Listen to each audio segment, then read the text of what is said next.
Hey folks, Scott Weingart here, and this is an EMCrit We. Now, this particular We is going to be of interest to only people who own Hamilton ventilators or will own Hamilton ventilators in the future. Now, I do not own a Hamilton ventilator, and I certainly don't take money from the Hamilton Ventilator Company. I am a Draeger man, and I have extensive experience with Puritan Bennett's and a ton of experience, for better or for worse, with Velas, but nothing with Hamilton. But I was asked by a number of listeners, including my buddy Alexander Bracey, to talk about adaptive support ventilation, which is this closed-loop ventilatory mode that does not require much input from the clinician and does most of the work itself. And I'm like, do I really need to talk about this? Is this just another mode I'm not really going to like PRVC? So I looked into it a little bit, and I'm like, this is pretty promising. The data, the research that's been done, albeit not a ton, looks pretty impressive. And not all of it was sponsored by the company. And since I don't know anything about it, I figured I would get people on who are smart. So I got in a brilliant respiratory therapist, Mike Schaff, and I got the research director for Hamilton on. He obviously has a conflict of interest, Jean-Michel Arnault. And the two of them are going to talk about it. I'll give you a brief summary up front, and then we'll let them talk. And then you could decide whether or not you want to do this. So what this essentially is by closed loop, it means the machine's doing all of the analysis for you on the ventilatory side. It's not there for the oxygenation side. You're still going to have to manually adjust your FiO2 and PEEP, at least in the United States. We'll talk about some further innovations at the end. But at least on the ventilatory side, the machine's doing the work. Now, you might have seen some similar modes like proportional assist ventilation, and there's been some others that I'm blanking on the names of. Those are retained closed loop within one mode. The difference with ASV, or adaptive support ventilation, is it varies the mode in addition to being able to make determinations within a mode. What does this really mean? It means depending on what the patient is doing, it could give pressure control ventilation. I mean, technically, you could consider it closer to PRVC just to get your mental framework, but it's pressure control with the machine doing the ventilatory control. It could give pressure support ventilation. It could give SIMV ventilation. And it could vary between these depending on what the patient's doing at that individual point in time.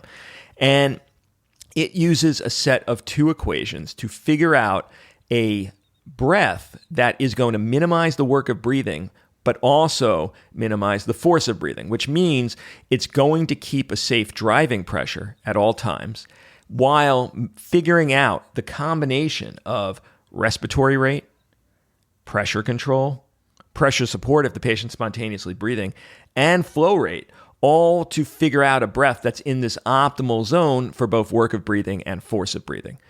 Now, you could even use it, and it's been studied in ARDS patients, and it might not give you the same tidal volume you would pick. For instance, like in a bad ARDS patient, you might pick 5 cc's per kg tidal volume breath, perhaps, right? We need to go really low. Even 6 is not enough.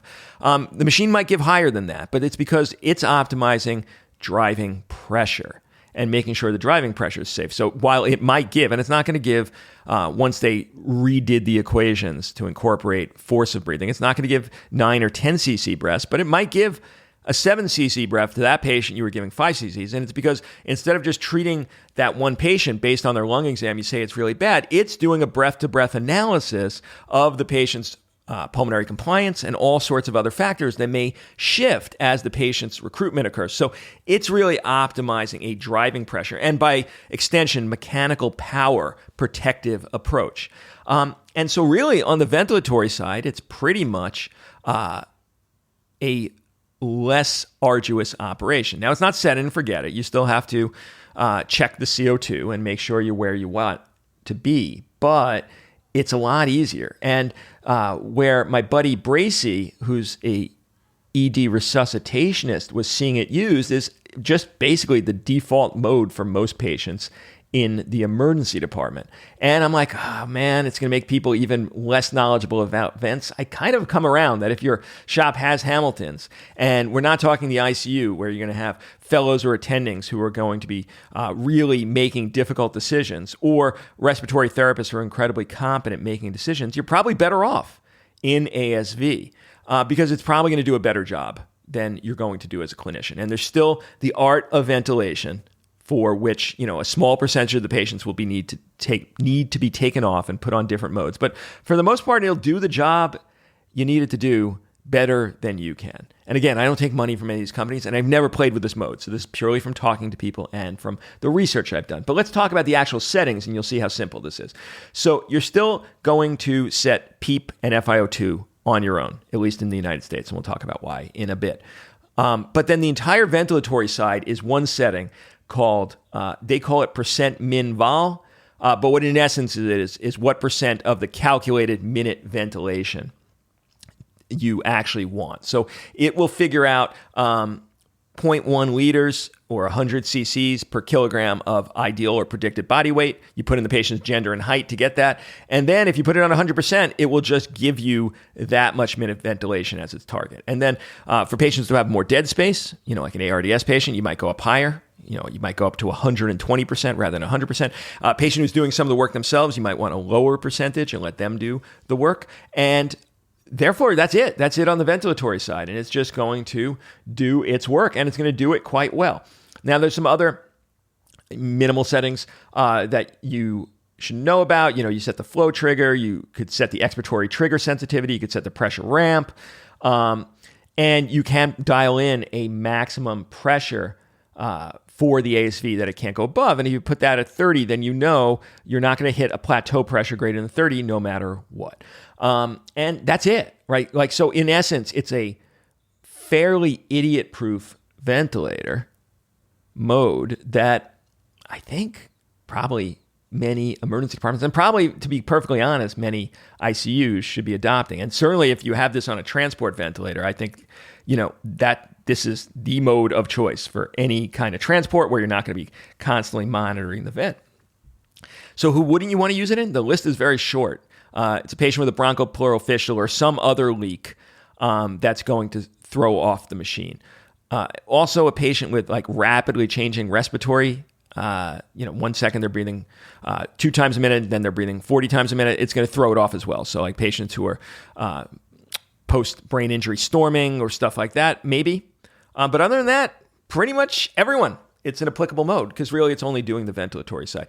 Now, I keep mentioning only the ventilatory side in the U.S. Why do I say that? Well, outside the U.S., there's a additional set of features called IntelliVent ASV, and that incorporates a pulse ox probe, and you could dial in an oxygenation target as well as an end-tidal CO2 in line with the system that will actually make some determinations about what's going on with the CO2 based on measured values rather than just calculated values as well. But we don't have that in the US, so I can't even talk about that. All right, I think I've given you enough of an introduction. I'll put additional review articles in the show notes, but let's get to our guests. We'll start off with a brilliant respiratory therapist. I'll ask you again, even though I know, but for the listeners, who are you and what do you do? Yeah, hi, Scott. Good to be on your podcast here. Michael Schaaf, respiratory therapist. I've been in the business for 30 years. A lot of experience doing oxygenation and ventilation. Absolutely loving it. Found a nice little niche in trying to educate people on modes of ventilation and different types of ventilators. It works out because that's what we've brought you here for today, Mike. Now, many of my listeners have written in and said, Scott, what's the deal with ASV? Now, this is a mode on a ventilator that I never get to work with. I don't work with the Hamilton ventilators, and this is a proprietary mode on the Hamilton, so I don't have any experience or knowledge of this. So I thought I'd bring a true expert to the table. So tell us, Mike, what is ASV? V stands for Adaptive Support Ventilation, and it first came out in 1998. And when I first read about it, I said, oh, I'm on a job because this thing does everything, right? And then it's pretty amazing. It blew my mind because I was caught in the box of, at the time in 1998, it was 8 to 10 milliliters per kilogram of predicted body weight titopyams with lower rates. So we were stretching the lung really long. It wasn't until the ARDS and the protocol came out. Suggested or made it a protocol of 6 to 8 was better, 4 to 5 with ARDS, severe ARDS. So anyway, it's often mistaken as a set it and forget it mode. And that's where people get caught up and get hung up with problems with the medical directors and the clinicians, the lead clinicians of different bases. It's not a set it and forget it mode. But what it is it's a mode that targets minute volume. And we know that minute volume is your respiratory rate times your tidal volume, and that dictates ventilation, right? So you don't put in a rate, tidal volume, or even an I time. You put in a percent minute volume that you want based on the gender and height of that patient, and that's what it's based on. It calculates the predicted body weight for that particular patient. And from there, you can make adjustments to raise the percent minute volume to blow CO2 off more, or you can lower the percent minute volume to start to wean the weaning process to divorce the patient from the ET tube. It's a really, and then of course you have the PEEP and the FO2. So you're setting a percent minute volume, you're setting a high pressure limit or a ASV limit that you don't want the pressure to go beyond. And then you have your PEEP and your FO2. What people, from my experience, is what happens is they don't understand how it works. They don't trust it, and they want more control over it. And what I found the first time I used it was, I was a little nervous about that. I want control over what tidal volume I'm giving. But what people forget is it's more about pressure, and driving pressure is really, we're looking at more at barotrauma. So I get some attendings that say, does it really use lung protective strategy? And I will say to that, yes. I think it was 2016 or 17 that they came out with ASV 1.1, which initially, the initial algorithm in the software would come out with the Otis equation, right, to the best pattern for the work of breathing, best work of breathing the patient. But that sometimes gave bigger tidal volumes that people were comfortable with. So in 2016 and 17, they went to the 1.1 version of ASV, and then they worked into the Mead equation into that, which has to do with the applied pressure. So they're watching the driving pressure now too. So you won't see such bigger tidal volumes. That's where the uncomfortability comes from with this mode. People want full control over the rate, the tidal volume. And again, in the beginning, I did too, but I learned to trust this mode in that it knows way better what that patient needs based on airway resistance, lung compliant, and respiratory time constant. Now, when I try teaching this, I lose them at lung compliance, right? And forget about respiratory time constant. That's a whole other. And by the way, the Mead equation throws them for a loop too. So you try explaining all these things, and then I'll just get some really sophisticated test lungs and show them. And it makes it a little bit easier. From my experience, some people hit a wall with this because they don't trust the fact that it's going to be lung protective strategies. And they'll see things like somebody with emphysema, I'll put on this. And because of the flow sensors proximal to the ET2, I think you're getting something like 200 data points back to the machine to configure the best combination to deliver the breath. And sometimes with somebody with the emphysema, whatever, soft lung, whatever you would call it, really good compliant lung, you'll see bigger tidal volumes, like somebody like my size, 6 foot man. You'll see 750 tidal volumes. You're like, no, that's old school. To that, I'll say, well, what is the driving pressure? What is the peak historic pressure? A lot of times it's 15, and they'll drop the rate to 8 to allow more time for exhalation, as somebody with emphysema, Scott, needs more time for exhalation. So that software is figuring out what volume to give at the safest rate, what rate to give to get the minute volume percentage that you want. So let's figuring out the I time. That's something that I tried teaching to new users of ventilators, and they don't understand quickly the I to E ratio, respiratory rate, I time relationship to how that lung is going to potentially air trap, especially in the case of an emphysema patient. So it's pretty amazing. I think, again, it gets back to lack of education and lack of trust as to why more people aren't using this mode. I'll take a patient in the ER, and I don't know what's going on with their lung. No idea. I can't talk to the family member. This patient was RSI'd in the field, and I'll put them on, I'll go ahead and put them on the vent. I'll put them in ASV, 110% minute volume, and I'll get a blood gas right away. I want to see how we're doing. And then I'm running off to CAT scan. I'm busy.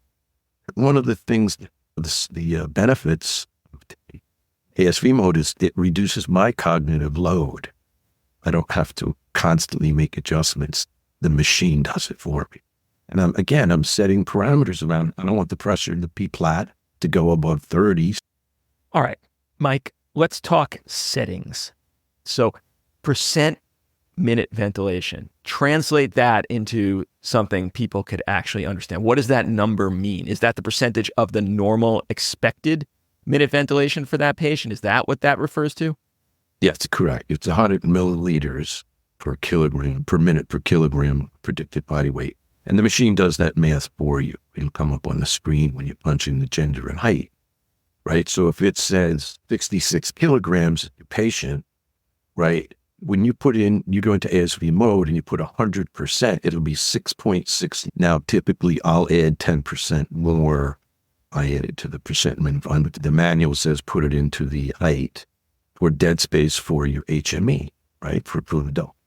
So you got a little extra dead space in that circuit. You might want to add a little more to maintain what you should be getting for the ideal minute volume. And obviously everybody's different. And that's why I look for black acids or at least end-tidal CO2 for that purpose. But if I'm hypercarbic and I check my pH is acidotic and I want to blow more CO2 off, I would take that 110% minute volume and I would increase it maybe to 130, depending on how much I want to jump. I do it in small increments.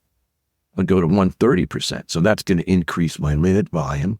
It'll show up in the ASV graph screen, which I highly suggest. If you're going to use ASV, you need to go in and pull up the graph for the ASV graph because it shows you so much information. And it will decide based on airway resistance and lung compliance, what rate and what tidal volume to give that patient along with what I took. And it's using that respiratory time constant to make sure that the lung is fully deflated before it gives the next breath. So it's doing so much stuff behind the scenes. I've seen this machine set up settings that I would never put in.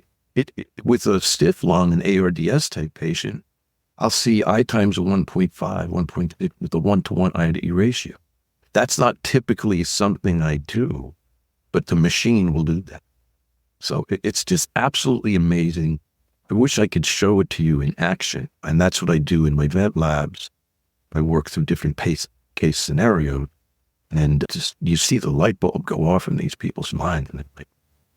So you asked, what are the pitfalls or who would I use it for and who wouldn't I use it for, right? And again, you're probably right. Some people might say use it for everything. And I've always said this, there's no magic mode for every patient. I always look at a patient case by case basis, right? Even with all the information I have with a CAT scan, ABG, all kinds of different histories and things like that, I still have to look at each patient as a case by case basis. So there is, in my opinion, no mode that fits every.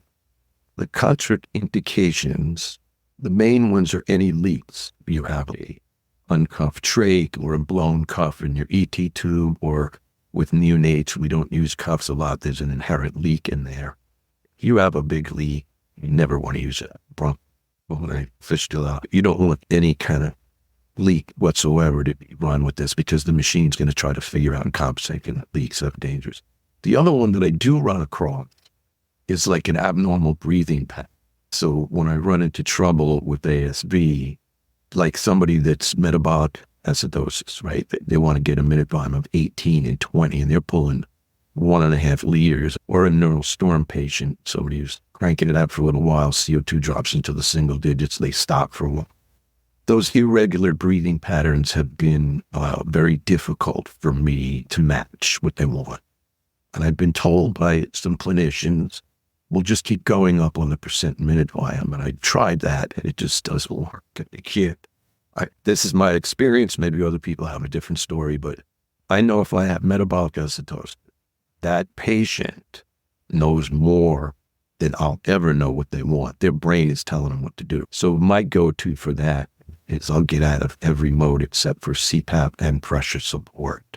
The pressure support getting by the ET tube, airway resistance, probably an adult like my size, 6-foot male, I might go from a pressure support of 12/5, which would give me a 17. All I'm trying to do is assist whatever the patient wants to do. I have not had very good luck with ASV when somebody's trying to get a 20 to 22 liter per minute volume. That's just my experience. I'm not saying it doesn't work. It does work with ARDS pretty well, ARDS patients, acute respiratory distress syndrome. But I haven't had the opportunity to really sell it in the SICU because people are really comfortable with the ARDSNet protocol, and rightfully so. It's hard to get people to come out of the box and look at these new modes. The first thing they say is, "Where's the data?" Most of the data I read is positive, but it's always a small sample size with this and that, and what's the with ASV 1.1, adding the Mead equation into the mix has kept that driving pressure, right? That's the stretch for everybody. That's the plateau pressure minus the PEEP is the driving pressure. That's how much we're stretching the lung each breath. Once that's below 14, I think 15 or 14 is the number, the golden number or whatever. And that's what this Mead equation is designed to do, is keep it there. It's safe. It's really simple. Let's delve into that, Mike. And I don't disagree with you. So I'm putting this out as a devil's advocate, for I know the people in the pulmonary world who really espouse this viewpoint. And I get the same, hey folks, but you know we're not getting right to the show because you're listening to the free foam feed of EMCrit rather than the members only feed. Now, I'll put you out of your suspense. This is a full episode. You're not going to be cut off. Don't get upset that, you're hearing this and now 8 minutes from now, you're going to be listening, super excited by what you're learning, and then all of a sudden, and no more episode. You never want to hear that sound again. You're not going to hear it in this one, but you're going to hear it in a bunch of others because you're not a member. And membership is so cheap and so beneficial to the care that you could provide your critically ill patients in the ED or ICU that it's just crazy that you're still hearing this message. So go to emcrit.org/join, become a member, do it before the end of the year. You could write it off on your taxes. You could use your CME funds. And then all of a sudden you get all of the stuff that is not available in the free feed, and you never have to hear this message again. Please consider joining, and thank you for listening.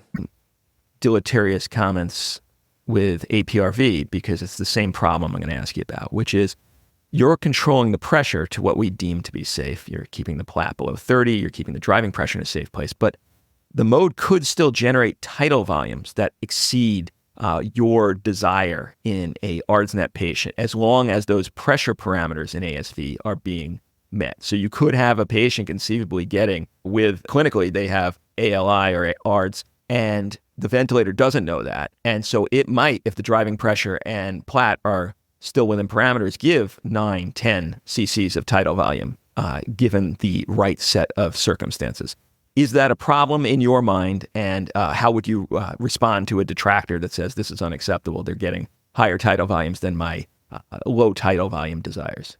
Okay, so that's a good point. I don't see, along with severe ARDS or even mild ARDS, getting a tidal volume out of the box of 800 milliliters or 8, 9, or 10 mils per kilogram and still maintaining a plateau pressure of 30 or a driving pressure of 14. I don't think that's possible.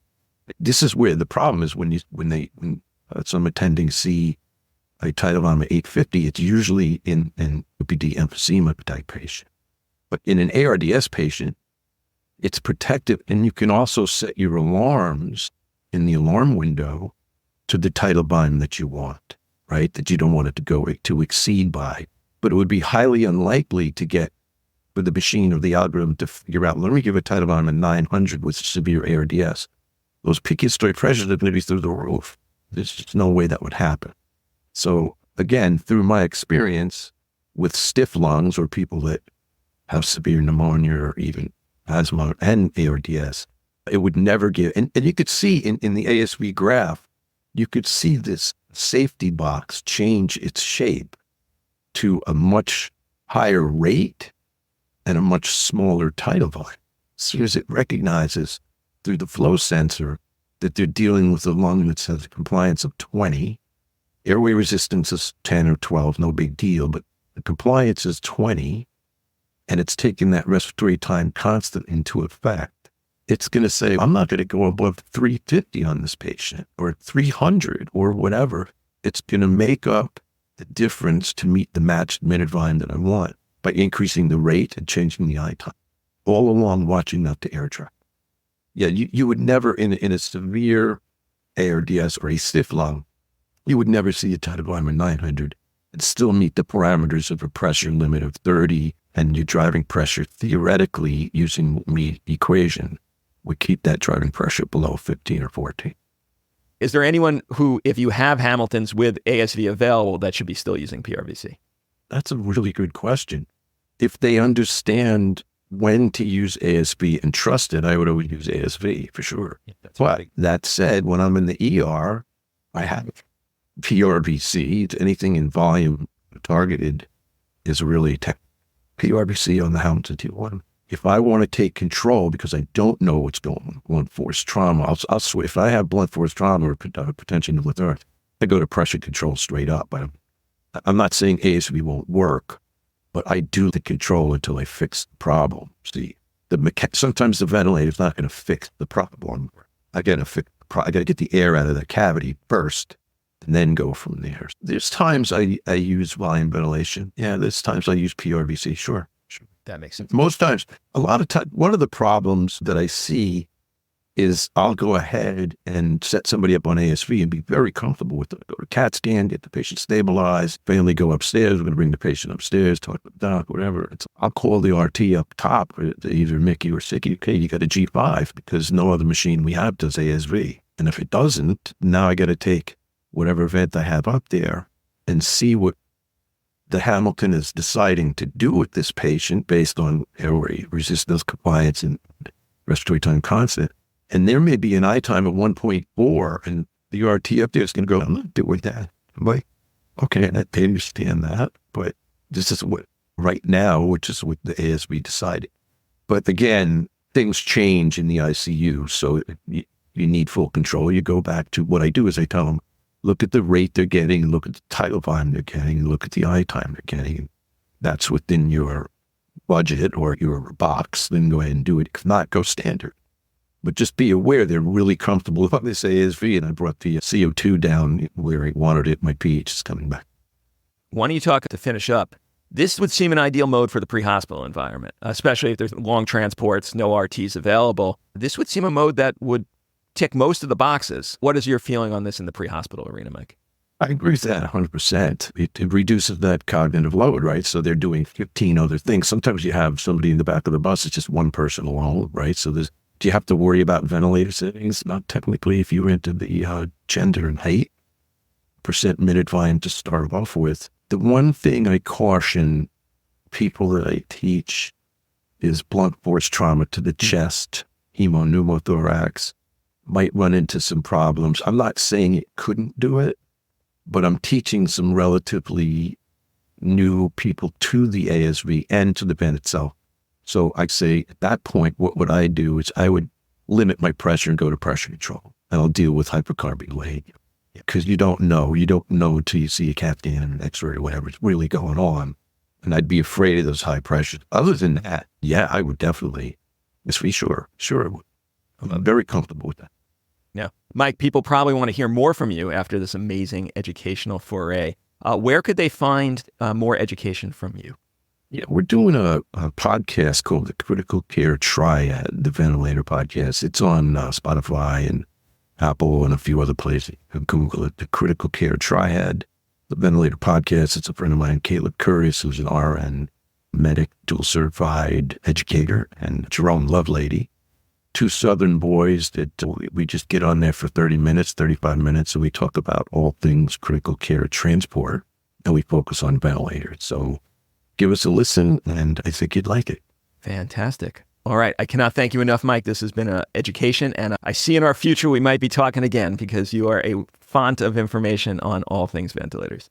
My pleasure, Scott. I'm really happy to be here. Thank you.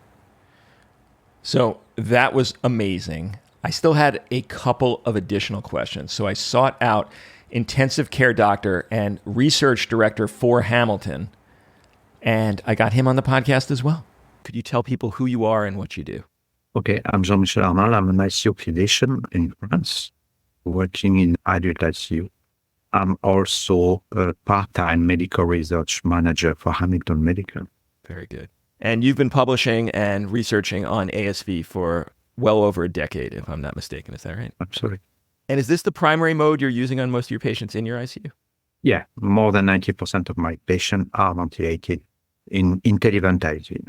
The question that has come up is that driving pressure, plateau pressure being controlled, but in ARDS patients, volume is not truly being controlled. And now you had in one of your abstracts, and I'll share it here so we could have the same context, but in ARDS patients, while the actual tidal volumes being chosen are quite reasonable, they're not in the range of where people who are very much on the volutrauma path would be comfortable. I see here 6.6 with a range of 5.7 to 7.3 in severe ARDS, which in patients with good driving pressure and plateau, I feel very comfortable with. But there's definitely a contingent of people that if they don't see 6 max or even 5 mLs per kg, they get very nervous. So what is your take on that? Is it pressure control enough in those patients, or should we be worried that the fact that their volumes are slightly higher than they would be using in an ARDSNet protocol? We all agree that this patient, we should reduce tidal volume for sure. The recommendation is somewhere between 4 and 8 liters per kilogram of ideal body weight. But for me, between 4 and 8, it's a very large range, right? And in my practice, I believe that in a patient with a low compliance, we should use a low tidal volume. And in a patient where the compliance is not so low, maybe 7 or 8 is still acceptable. So instead of thinking only about tidal volume, I think driving pressure is more important. And the design of ASV is made in a way that if the compliance is low, the target tidal volume is low. So there is an adjustment according to the respiratory mechanics, okay? And the point and the result is that, as you said, it's not 6 for everybody. It's somewhere between 4 and 7 something. But the driving pressure, which is the ratio between the tidal volume and the compliance, is always between 10 and 12. And that's, for me, a major advantage, meaning that when I work in my ICU, honestly, driving pressure in all patients, whatever their condition, it's always between 10 and 12. And I don't even teach my resident to monitor it on a daily basis because I feel very safe with this mode. That's a big thing for me. That makes sense. And I think it's a testament that you're placing your patients with ARDS on ASV preferentially rather than being able to control the exact tidal volume because you're guaranteeing a driving pressure and a plateau that's safe. What about the patients with such severe ARDS that we'd be extending beyond standard plateau pressures? For me, I'd be switching these patients to APRV commonly. Do you wind up switching to a rescue mode in patients who require greater than 30 plateau pressure, or are you sticking with the ASV and just increasing your pressure limits? Again, even in severe ARDS, usually the driving pressure is right, maybe not 12, but 15. I'm very concerned by driving pressure. So, of course, if I need a high PEEP, then I may overcome 30 of plateau pressure. This is possible, of course, especially in obese patients. In this case, we don't use so much APRV, but we use transpulmonary pressure, meaning that each time I have a severe ARDS and I consider using a PEEP above 15, probably I will introduce a catheter to make sure that this is the right setting. But then you're just going up higher on your ASV pressure limit. Right.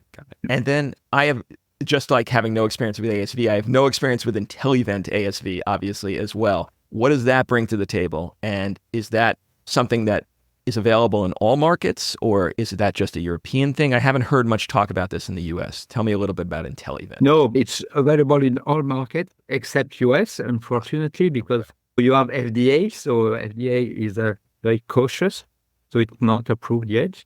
Of course, I'm a believer of closed-loop ventilation. When we started 20 years ago to switch from conventional ventilation to ASV, I noticed it was a big step for us, and we were very happy. And then the second step, which was to switch from ASV to IntelliVent ASV, was also a second big step, because using an oxygenation controller means that you don't have to set FiO2 anymore. You set a target and it will adjust automatically. And what I like in closed loop in general is that the ventilator is very dynamic. So just by monitoring what the ventilator is doing, you learn a lot from your patient. And most of the time, in my experience, the ventilator shows you that the patient needs much less FiO2 than I thought before, much less tidal volume, much less respiratory rate, and so on. And then it helps me to take decision to move to weaning or whatever. Absolutely. And what is the CO2 bringing to it? Is it now doing dead space calculations from that to augment its calculations? What is actually the end-tidal CO2 monitor being used by the vent? So then you set a target end-tidal CO2, you set your target, and the ventilator will adjust the minute volume according to beam this target. So it's interesting. Of course, it's interesting in a brain injury patient where the ventilator keeps the patient really where you want the patient to be, whatever the change is. And also, ADS, you accept permissive hypercapnia, so you set a kind of permissive hypercapnia, and the ventilator will decrease minute volume, and by this will decrease mechanical power. Okay, so it's not doing any volumetric end-tidal calculations to actually... It provided, you get all this information, but it does not use it in the closed-loop system. Got it. Those are all the questions I had. Is there anything else you want to put out there as words of wisdom on ASV for anyone who might start using this mode? Maybe at the very beginning when they're first on their ASV transition. ASV transition always start with a simple patient, a simple postoperative case where there is absolutely no risk, and you can monitor it and you will see that ASV is doing exactly what you do usually. And then when everybody is comfortable with simple patient, then go slowly to more tricky patient. Don't start with the very challenging patient, because I think it may be unsafe if you're not experienced. I love it. I can't thank you enough for taking time out of your busy day. I really appreciate it. You're welcome. Thank you very much, Scott. All right, folks, there you go. I'm curious, do you have Hamilton ventilators? If you do, put in the comments for this podcast whether you're using ASV, and if so, how you like it. And if not, why not? And I'm curious.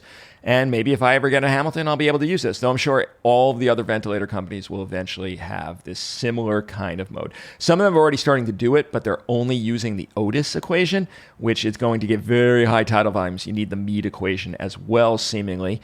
And hopefully they'll be able to do that soon too. And then we will not have to worry about ventilation.